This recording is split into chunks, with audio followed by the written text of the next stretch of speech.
Goeiedag geliefdes, dis weer eens vir my wonderlik om saam met u te praat uit die woord van die Here. En ons is nog steeds besig met Psalm 119. Ons kom vandag daar by die vers 109 te staan, wat ons met mekaar gaan hanteer. Nou, wanneer ons hierdie vers 109 hanteer, is dit eintlik 'n geweldige uitspraak as die psalmis sê, my lewe is altyd deur in my hand. Want die uitspraak wat dit so geweldig groot maak is, dat ek en u besef, ons lewens is in die hand van God. En God bestuur ons lewens en hy beheer ons lewens. Dis hy wat elke dag vir ons lewe gee. Dis hy wat elke dag vir ons sorg en vir ons gee wat ons nodig het. Dis hy wat elke dag sy genade nuut oor ons uitstort. Dis hy wat ons lewend maak en dis God wat beheer oor ons hele lewe het.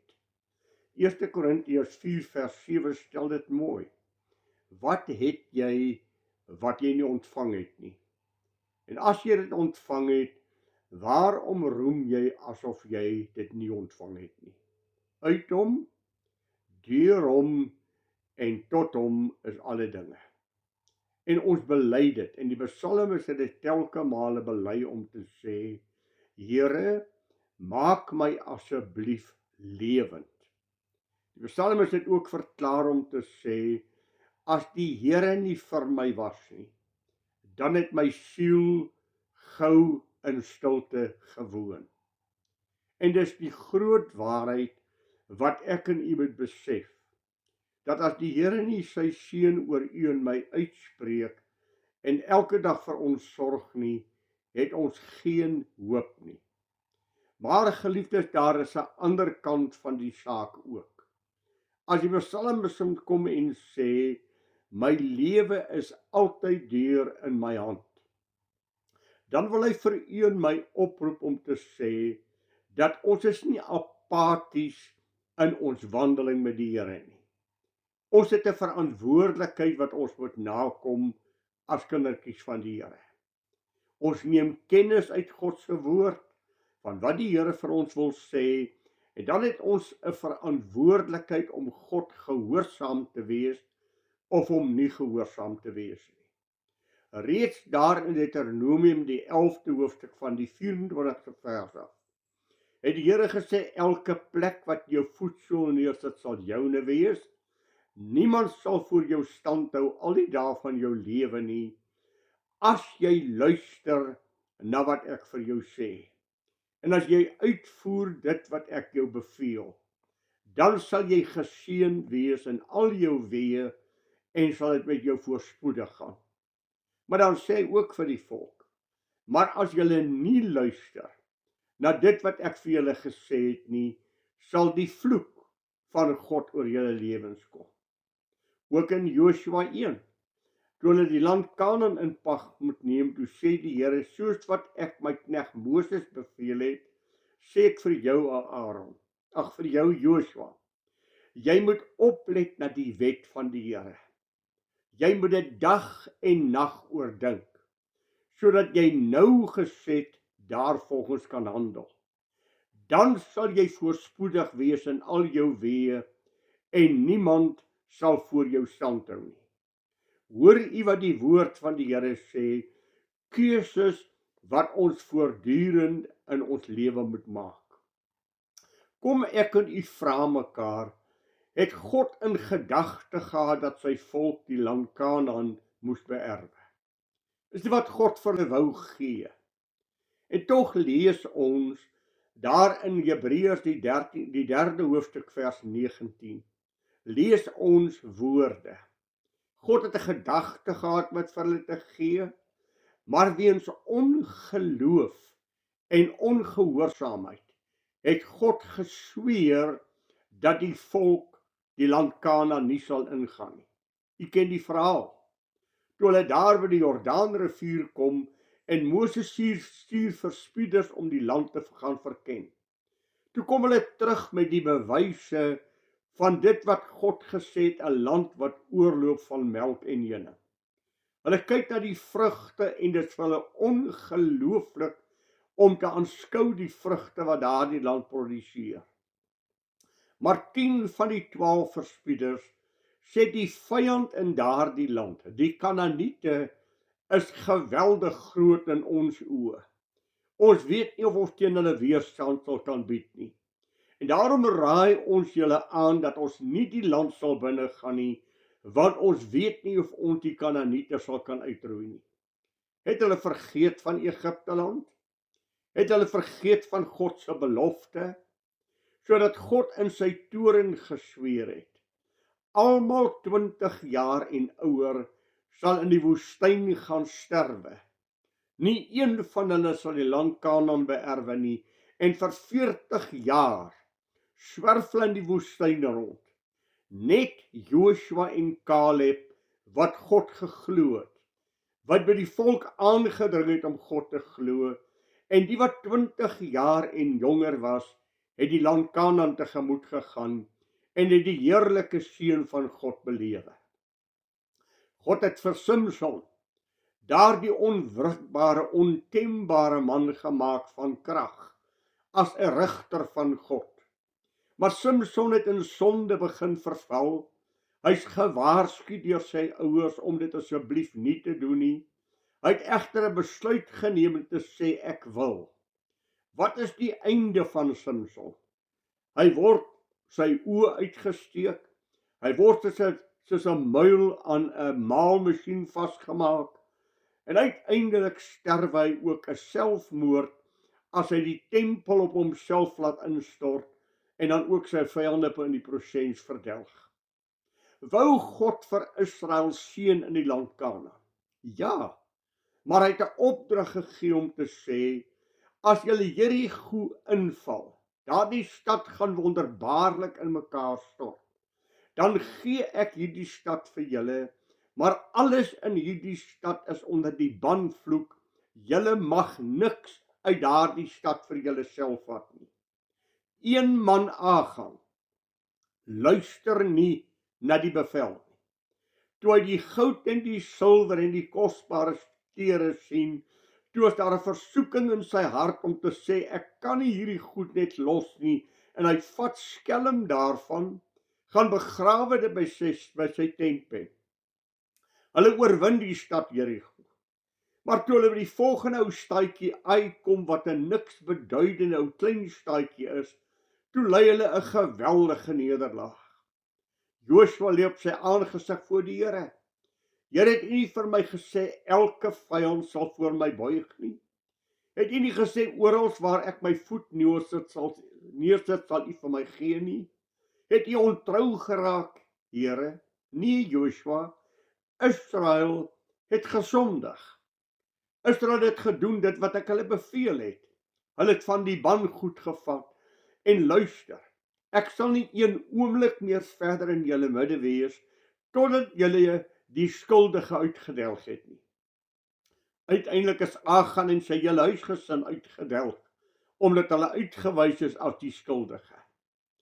Ag, reeds ook daar in Psalm 18, het Dawid gesê, die Here het my vergelde na die geregtigheid voor sy oë, na die reinheid van my hande voor sy oë.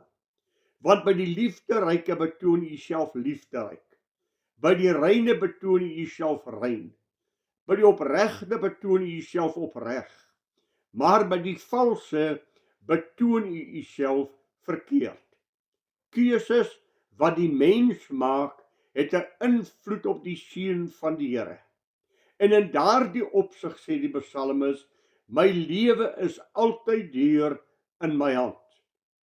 Ook as U 2 Korintiërs 5 lees, dan sê Paulus daar in die 9de vers, of ek dan inwoon of uitwoon, ek sal altyd woon om God welbehaaglik te wees. Want ons gaan almal voor die regterstoel van Christus verskyn, en elkeen van ons gaan rekenskap gee van wat in die liggaam gedoen het, of dit goed is of kwaad. Onthou U die keuse wat die volk van Israel moes maak rondom Baal en God. Die volk van Israel het afvallig geword. En dan stuur die Here vir Elia om te sê, kom ons kyk wie is God, ons daag uit. Die God wat met vuur antwoord, is God, en hom sal ons aanbid. Die Baal-profete en die aanhangers van Baal het die hele dag tot Baal geroep om vuur te stuur. Hulle het hulle self stikkend gekerwe dat die bloed op hulle uitgespuit het. Laatmiddag sê Elia, gooi water op hierdie offer, totdat die sloot om die offer ook opgevul is met water. Maak dit papnat. En dan sê hy, Here, antwoord uit die hemel uit en weet dat U God is. God antwoord met vuur. Hy verteer die offer. Hy verteer die klippe. Hy lek die water op. En God bewys dat hy God is. En dan sê Elia, as God dan God is, dien hom.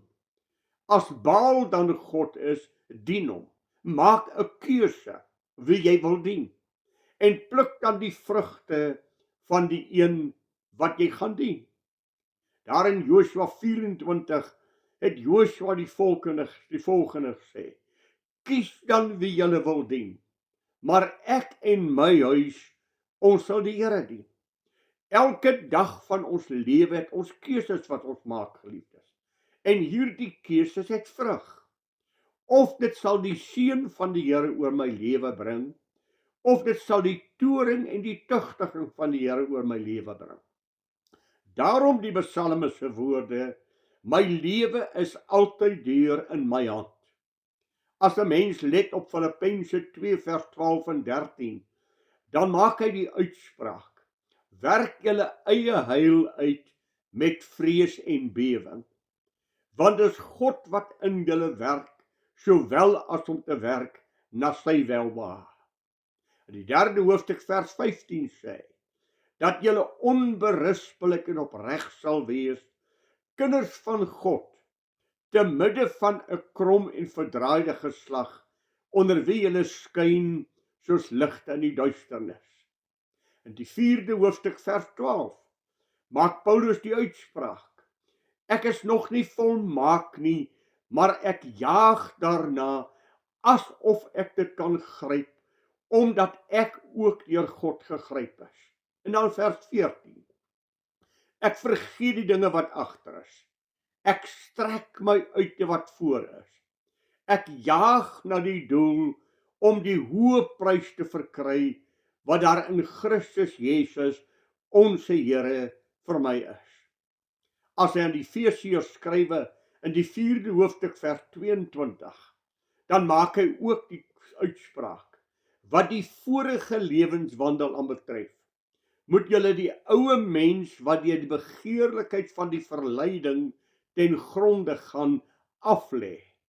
En dan in vers 24, en julle moet julle beklee met die nuwe mens, wat na God geskape is, in ware geregtigheid en heiligheid. Julle moet 'n keuse maak.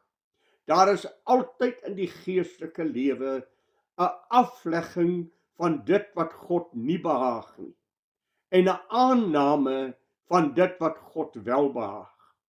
Daarom het Paulus in Romeine 6 ook gesê by vers 12 en 13, moenie julle lede stel as werktuie van ongeregtigheid nie, maar stel julle self tot beskikking van God as mense wat uit die dode lewend geword het, en julle lede as werktuie van geregtigheid in die diens van God. Is weer eens 'n keuse wat ek moet maak. Moontlik moet ek vir u lees, wat sê die apostel Paulus in Efesiërs, in Korintiërs, 2 Korintiërs, die 6de hoofstuk, en lees van die vers 14. Hy sê, moenie saam met die ongelowiges ingespan wees nie. Watter vennootskap het die gereg met onreg? En watter gemeenskap het lig met duisternis? En watter ooreenstemming met Christus met Belial? En watter deel het die gelowige met die ongelowige? Of watter ooreenkoms het die tempel van God met afgode? Want ons is die tempel van die lewende God, soos God gespreek het. Ek sal onder julle woon en wandel. En ek sal vir julle 'n God wees, en julle sal vir my 'n volk wees.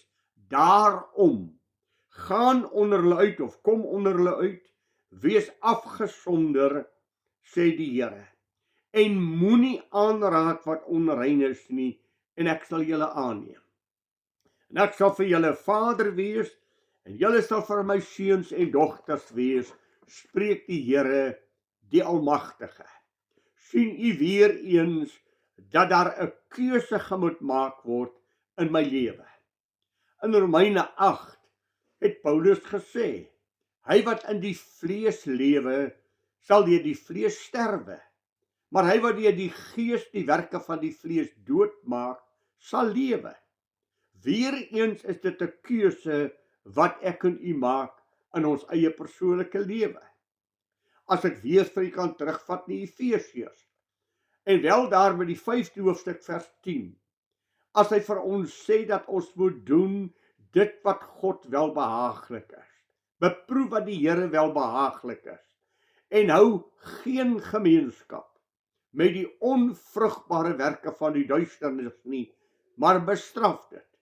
In die 15de vers, pas op dat julle nougeset wandel, nie as onwyse nie, maar as wyse. In die 16de vers, en koop die tyd uit, omdat die dae boos geword het. Vers 18, moenie dronk word van wyn nie, daarin is losbandigheid, maar word vervul met die Heilige Gees van God. Geliefdes, ons het mos die uitspraak van Jakobus 1. Moenie as jy versoek word, sê ek word deur God versoek nie. God versoek niemand nie, en hy kan deur die kwaad self nie versoek word nie. Maar jy word versoek as jy deur jou eie begeerlikhede meegesleer word. En wanneer die begeerlikheid tot sy volheid gekom het, baar dit sonde. En as die sonde tot sy volle ontwikkeling gekom het, dan bring dit die dood voor. In 1 Korintiërs 10 vers 13 het ons 'n geweldige mooi uitspraak. Geen versoeking het julle aangegryp behalwe 'n menslike nie. Maar God is getrou, wat nooit sal toelaat dat julle bokant julle kragte versoek word nie, maar saam met elke versoeking gee hy julle die uitkoms dat julle dit kan verdra. Elke keer is dit maak 'n keuse.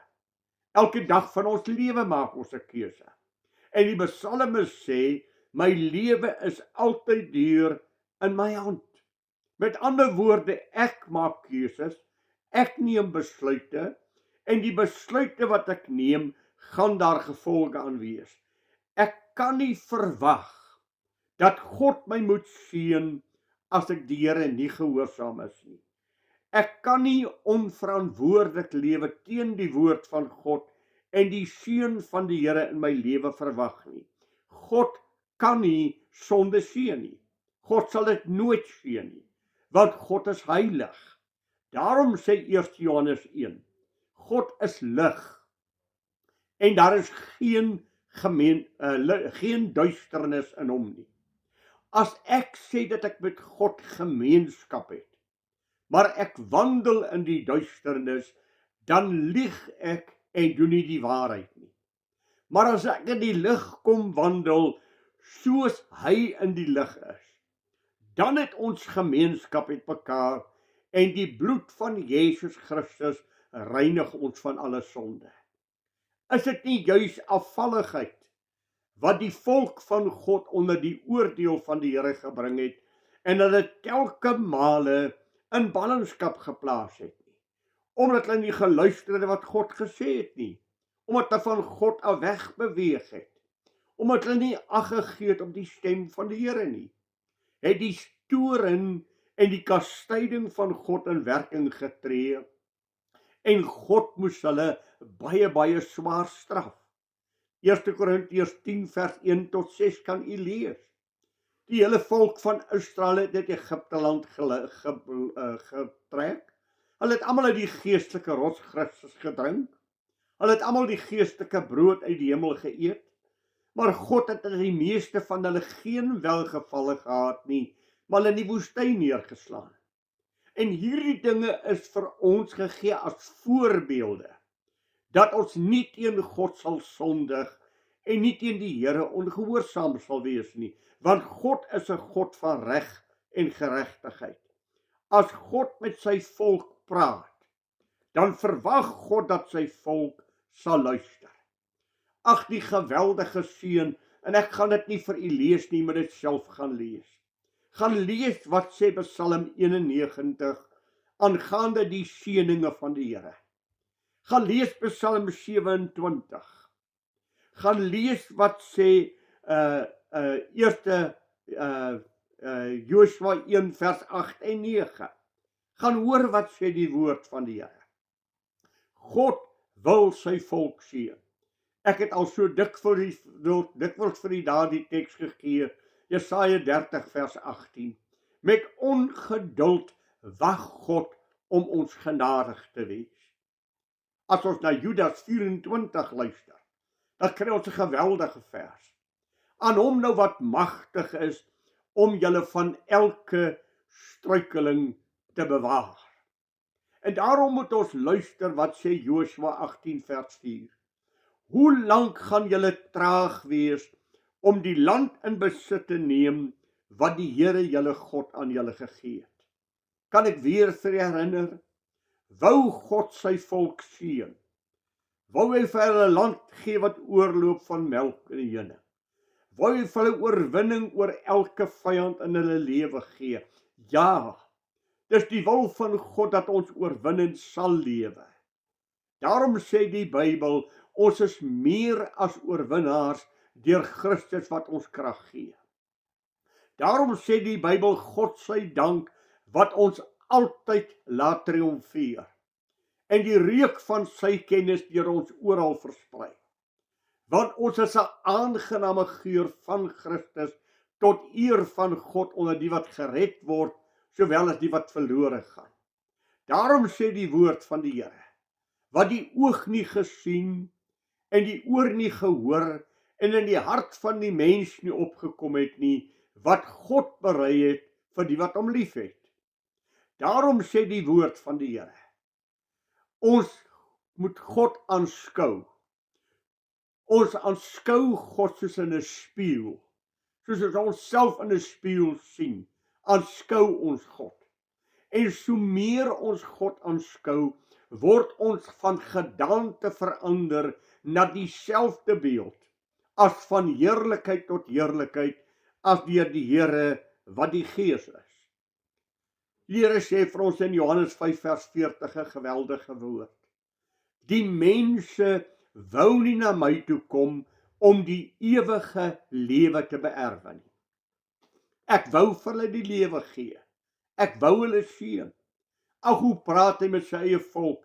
Hoe dikwels wou ek hulle bymekaar maak soos hy na kuikens. Maar julle wou nie. En huil hy oor Jerusalem, die stad van God, die heiligdom van die Allerhoogste.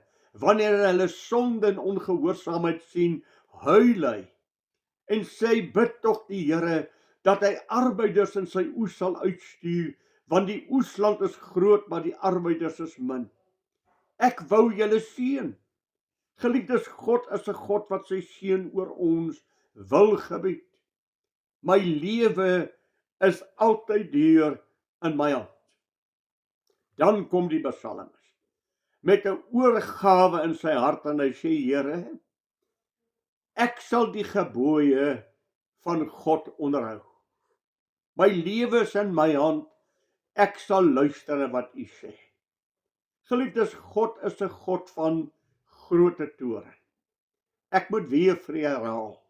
Wat sê Hebreërs 4 vers 28 en 29? Hebreërs 12 vers 28 en 29. Aangesien ons so 'n koninkryk deelagtig geword het, laat ons dankbaar wees en so God met eerbied en met vrees dien, want ons God is 'n verterende vuur. Onthou u die toorn van God wat in 'n oomblik kan ontvlam, toe hy vir Ananias en Safira in die tempel net dood laat neerslaan, omdat hulle die Heilige Gees bedroef het. En Petrus sê ook vir hulle, waarom lieg julle vir die Heilige Gees?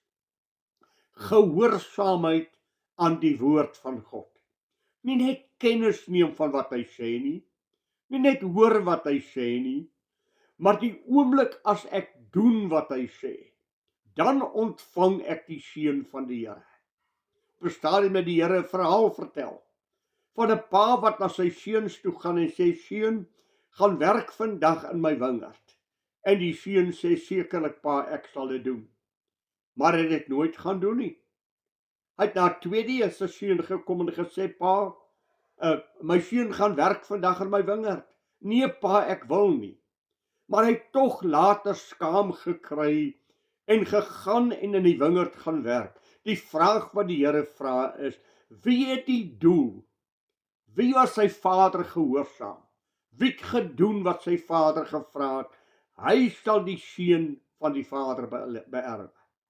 Ons het 'n aardse vyand wat teen ons oorlog voer. Daarom moet ons die volle wapenrusting van God aantrek, sodat ons weerstand kan bied in die dag van onheil. En nadat ons alles volbring het, nog steeds staande kan wees. Geliefdes, Lukas 10 vers 19 sê die Here Jesus, ek gee julle mag oor al die krag van die vyand. Jy moet keuses maak. Daniël het gekies om homself nie te verontreinig met die spyse van die koning.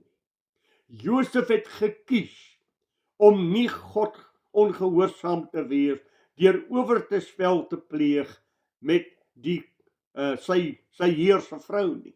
Hy het weggevlug. Galasiërs 6 vers 7 en 8 sê, laat niemand julle mislei nie. God laat hom nie bedrieg nie. Hy wat in die vlees saai, sal uit die vlees verderf maai. Maar hy wat uit die gees saai, sal uit die gees die ewige lewe maai. Here, ek sal u bevele nie vergeet nie. Ag, hy het dit mos gesê in die 9de vers. Ek het dit in my hart geskrywe, dat ek daarvolgens sal lewe. Hy het dit mos gesê, waarmee sal die jongling sy pad suiwer hou, deur dit te hou na u woord. Suiwer hou, deur dit te hou na u woord. As ons die Onse Vader bid, wat bid ons? Onse Vader wat in die hemel is, laat u naam geheilig word. Waar? In my. Laat u koninkryk kom. Waar? In my. Laat u wil geskied. Waar? In my. En gee my daaglikse brood. Weerhou my van die bose. Verlos my van die plekke van onheil. Here, ek het u nodig. Vat Psalm 23 en gaan pas hom op jou eie lewe toe om te sê, waarin is die seën van God vir my geopenbaar? In gehoorsaamheid aan die stem van die Allerhoogste.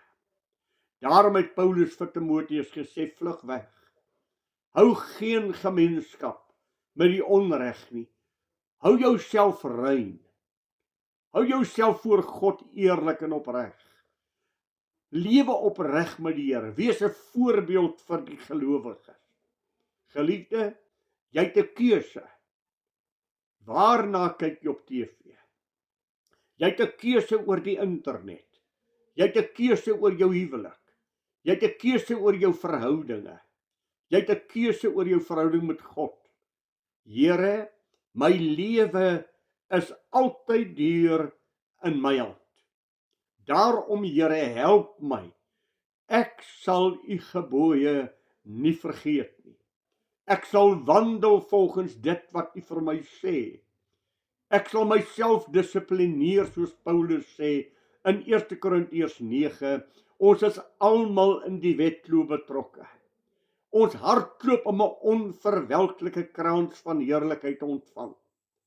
Daarom kastei ek my liggaam en maak ek dit diensbaar.